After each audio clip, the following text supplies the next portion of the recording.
บัดนี้ขอเชิญส่วนน้องลาไปเอวหัวพันพุนาอัศจรรย์เมืองสามสางงามกิ่งแท้ลองไปแลลำเยี่ยมหัวพันเขาซาเบิ่งนา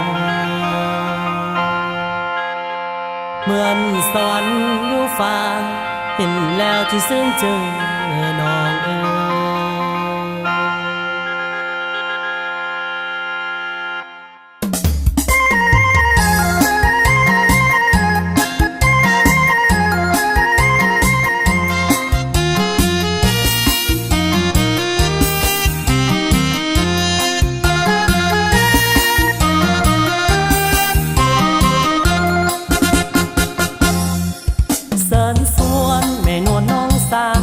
ผู้แก้มขาวๆไปเอวหัวพัน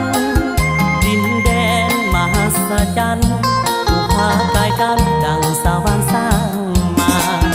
ธรรมศาสตร์สร้างงามเอาเหลือทะเลหมอกเมืองเหนือกี่คนเขาสาน้องเอ๋ยลองอีกไปเบิ่งเธอนาน้องเอ๋ยลองอีกไปเบิ่งเธอนาจะสมโอลาดังใจไม้ปอเขตแดนเวียงทองจะพานวลน้องอาบน้ำอุ่นเสือใจตกยามแรงสิพากินเหล้าให้กับสุกหน่อไม้ทองคือใจคนดีอยู่ในเมืองกินแต่สิ้นแต่มันสารพิษหลายอันน้องต้องอ้วนอีดี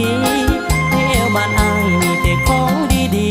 ๆไปเอวบ้านอายมีแต่ของดีๆสารพิษบ่ไปน้ำอายบ่เขตเมืองหัวเมืองสมชูสารเศร้าเจืองเป็นขวัญเมืองนั้นมาเห็นตั้งสู่แสนงามตาเศร้าเมืองบูซาที่เขาสาลือกันแล้วขี่รถต่อเข้าเขตสำเนือสร้างงามเอาเหลือเมืองเอกหัวพันตรงยามแรงสีพาน้องแก้มจันตรงยามแรงสีพาน้องแก้มจันส่งแก้วมีควันเศร้าเมืองของเฮาเศร้าสิพาเจ้าคนงามไปเยี่ยมยามเมืองประวัติศาสตร์ลือไกลสิพาน้องเอียวสมเมืองเวียงไซน้องต้องถือใจเหี่ยวสมทำผู้น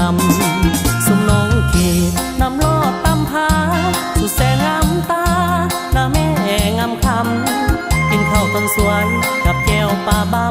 ำกินข้าวต้นสวยกับแก้วปลาบำจำน้อไม้ใส่น้ำนั่นละมันแซ่บลาแล้วไปอย่าเมืองซบเบาดินแดนอูเขาอูป่าหัวพันเมืองเสียงคอก็งามคือกันเป็นเขตที่มันของกองทัพภาษา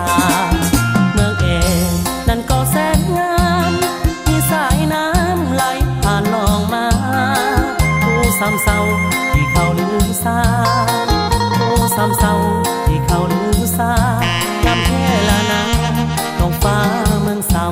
ำแล้วไปอย่าเมืองซ้ำไตดินแดนผ้าไหมเล่าหายแซ่บลา